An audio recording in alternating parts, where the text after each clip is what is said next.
Kita belajar tentang sistem pencernaan.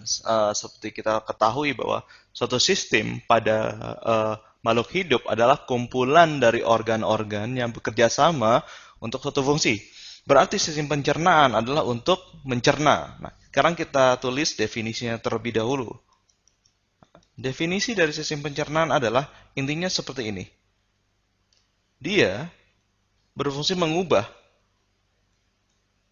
makromolekul. Nah, apa itu makromolekul? Kita lihat dari kata-katanya ya. Makro artinya besar, molekul ya, suatu zat. Itu zat-zat makanan yang besar. Menjadi apa? Menjadi zat. Nah, ini yang dapat diserap tubuh.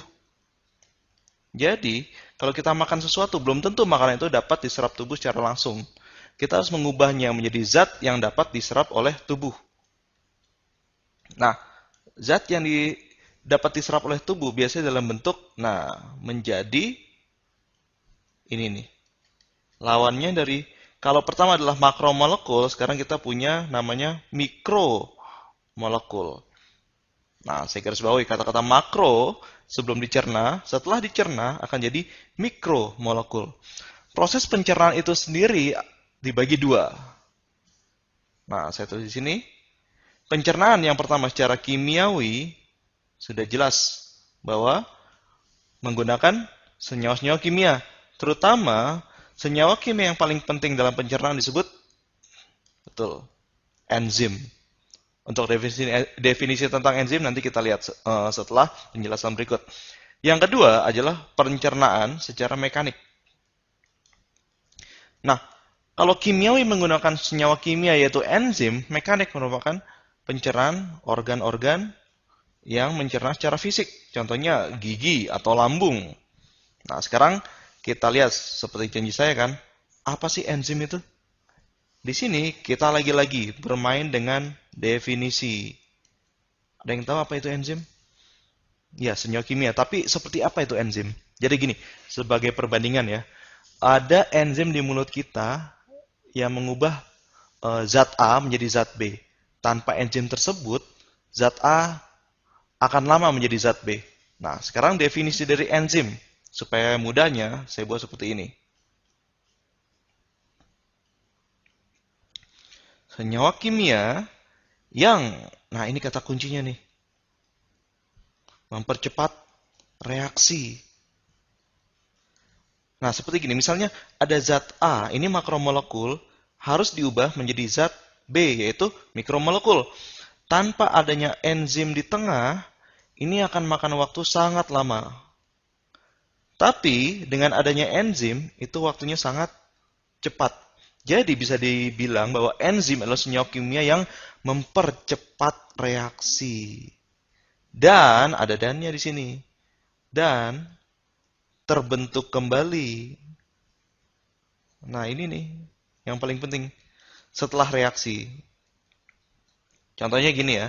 Saya buat perbandingan begini. Misalnya zat makanan A harus diubah menjadi zat makanan B untuk diserap oleh tubuh. Nah, ketika zat A menjadi zat B, apakah enzim ini akan habis? Tidak. Jadi misalnya ada A lagi datang. Lalu dengan menggunakan enzim yang sama, di sini bisa lagi membuat zat makanan B yang dapat diserap oleh tubuh. Karena ini ada kata-kata terbentuk kembali setelah reaksi. Titik. Jadi saya ulangi. Enzim adalah senyawa kimia yang mempercepat reaksi. Itu kata kunci pertama. Dan yang kata kunci kedua adalah terbentuk kembali setelah reaksi. Jadi enzim bisa digunakan berulang-ulang. Nah, selanjutnya saya akan menjelaskan tentang apa sih makromolekul dari makanan dan mikromolekul. Jadi begini, kita bagi bahan makanan menjadi, ini saya tulis. Kita punya bahan makanan. Bahan makanan kita, wah banyak sekali kan. Kita bisa makan nasi, kita bisa makan mie, kita bisa makan daging, kita bisa makan kacang-kacangan, kita bisa makan sayur-sayuran. Tapi sebetulnya semua bahan makanan yang dimakan oleh manusia dibagi menjadi 3. Apa saja? Kita lihat. Yang pertama adalah namanya karbohidrat. Nah, karbohidrat ini kebanyakan adalah nasi, gandum, ubi-ubian, itu masuk bagian karbohidrat. Selanjutnya adalah lemak. Lemak ada di daging, ada di kacang-kacangan juga, ada di margarin, ada di susu. Bahkan lemak itu ada di susu. Bahan makanan yang ketiga adalah ini, protein, betul. Nah, saya kan bilang ya, bahwa tadi adalah definisi dari sistem pencernaan mengubah makromolekul menjadi mikromolekul. Sekarang, yang kedua adalah, untuk mengubah makro menjadi mikro, kita memerlukan kerja enzim. Jadi, misalnya di tengah-tengah ini ada, nah, ini adalah enzim. Nah, enzim berfungsi untuk mengubah karbohidrat, lemak, dan protein menjadi mikromolekul. Apa saja mikromolekulnya? Kita lihat. Karbohidrat oleh enzim akan diubah menjadi glukosa atau gula. Contohnya begini. Tadi saya bilang bahwa contoh karbohidrat adalah nasi kan. Nah, ketika di mulut, enzim di mulut itu berfungsi mengubah karbohidrat menjadi glukosa. Coba, kalau kita mengunyah nasi dalam jangka waktu yang agak lama, misalnya 5 menit, apa yang kalian rasakan? Rasa manis kan? Berarti enzim itu mengubah menjadi glukosa yang rasanya manis. Nah, sekarang apa sih makromolekul? Oh, maaf. Jadi ini kan lemak adalah makromolekulnya, berarti mikromolekul dari lemak. Ada dua, yaitu asam lemak dan gliserol. Asam lemak dan gliserol ini dapat diserap oleh tubuh. Lemak tidak bisa langsung diserap oleh tubuh. Yang ketiga yang paling penting dalam makhluk hidup, yaitu protein. Ini adalah zat pembangun. Karena hampir seluruh tubuh kita itu dibuat oleh protein. Jadi, protein sebagai makromolekul, berarti mikromolekulnya apa? Namanya asam amino. Nah, sekarang saya coba jelaskan sedikit tentang fungsi dari masing-masing makanan. Karbohidrat yang dipecah sebagai gula dan lemak ini biasanya berfungsi sebagai energi.